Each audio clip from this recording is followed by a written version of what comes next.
ബാക്കി വന്ന ചോറ് വീണ്ടും ചൂടാക്കി കഴിക്കുന്നവരാണോ നിങ്ങൾ? എങ്കിൽ സൂക്ഷിക്കുക. നമ്മൾ നിസ്സാരമെന്ന് കരുതുന്ന ഈ ശീലത്തിന് പിന്നിൽ ഒരു സൈലന്റ് കില്ലർ ഒളിഞ്ഞിരിപ്പുണ്ട്. ഒട്ടുമിക്ക ആളുകളും ജീവിതത്തിൽ ഒരിക്കലെങ്കിലും അനുഭവിച്ചിട്ടുള്ള അവസ്ഥയാണ് ഫുഡ് പോയ്സണിംഗ് അഥവാ ഭക്ഷ്യവിഷബാധ.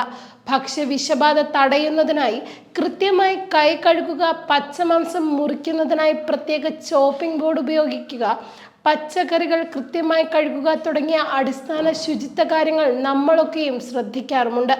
അതുകൊണ്ട് തന്നെ ഭക്ഷ്യവിഷബാധയെക്കുറിച്ച് നമുക്കെല്ലാം അറിയാമെന്നും സ്വന്തം അടുക്കളയിൽ നമ്മൾ സുരക്ഷിതരാണെന്നും പലരും കരുതുന്നു. എന്നാൽ ഒരു നിമിഷം, നമ്മൾ ശ്രദ്ധിക്കാതെ ചെയ്യുന്ന ചില ചെറിയ കാര്യങ്ങൾ പോലും ഭക്ഷ്യവിഷബാധയ്ക്ക് വഴിവെക്കുന്നുണ്ടെങ്കിലോ? തിരക്കിൽ റീഹീറ്റ് ചെയ്ത ചോറ് പുറത്തു വെക്കുന്നത് പോലുള്ള നിസ്സാരമായ അടുക്കള ശീലങ്ങൾ നമ്മുടെ ആരോഗ്യത്തിന് നിശബ്ദ ഭീഷണി ഉയർത്തുന്ന ബാക്ടീരിയകൾക്ക് വളരാൻ അവസരം നൽകുന്നു. ഈ ചെറിയ തെറ്റുകൾ എങ്ങനെയാണ് നമ്മെ രോഗികളാക്കുന്നതെന്നും ഈ അപകടങ്ങളെ എങ്ങനെ അകറ്റി നിർത്താമെന്നും നമുക്ക് മനസ്സിലാക്കാം. അപകടകരമായ ബാക്ടീരിയകളോ വൈറസുകളോ വിഷവസ്തുക്കളോ കലർന്ന ഭക്ഷണം ശരീരത്തിൽ പ്രവേശിക്കുമ്പോഴാണ് ഫുഡ് പോയ്സണിംഗ് ഉണ്ടാകുന്നത്. ഇതിന്റെ ലക്ഷണങ്ങൾ ഓരോ രോഗാണുവിനും അനുസരിച്ച് വ്യത്യാസപ്പെടാം.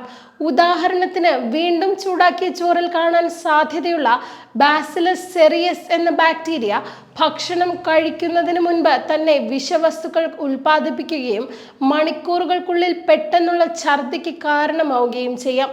എന്നാൽ കോഴിയിറച്ചിയിൽ സാധാരണയായി കാണുന്ന ക്യാമ്പിലോബാക്ടർ ജിജിനി പോലുള്ള ബാക്ടീരിയകൾ കുടലിന്റെ ആവരണത്തിലൂടെ തുളച്ചു കയറി വയറിലെ വീക്കത്തിനും വയറിളക്കത്തിനും കാരണമാവുന്നത് മറ്റൊരു രീതിയാണ്.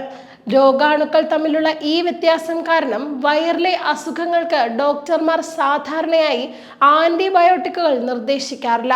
ചിലപ്പോൾ അവ രോഗം കൂടുതൽ വഷളാക്കാനും സാധ്യതയുണ്ട്. ഇത്തരത്തിലുള്ള അപകട സാധ്യത കുറയ്ക്കാൻ നമ്മുടെ ശീലങ്ങൾ മാറ്റം വരുത്തേണ്ടത് അത്യാവശ്യമാണ്. പച്ചക്കറി, മത്സ്യമാംസ ഉൽപ്പന്നങ്ങൾ എന്നിവ അടുക്കളയിൽ ഒന്നിച്ച് സൂക്ഷിക്കുന്നത് ക്രോസ് കണ്ടാമിനേഷന് വഴിയൊരുക്കും.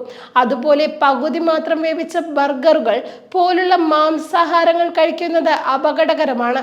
കാരണം കഷണങ്ങളാക്കിയ മാംസത്തിന്റെ എല്ലാ ഭാഗത്തും ബാക്ടീരിയകൾ ഉണ്ടാവാം. പച്ചമാംസം മറ്റ് ഭക്ഷണങ്ങളിൽ നിന്ന് അകറ്റി നിർത്തുക.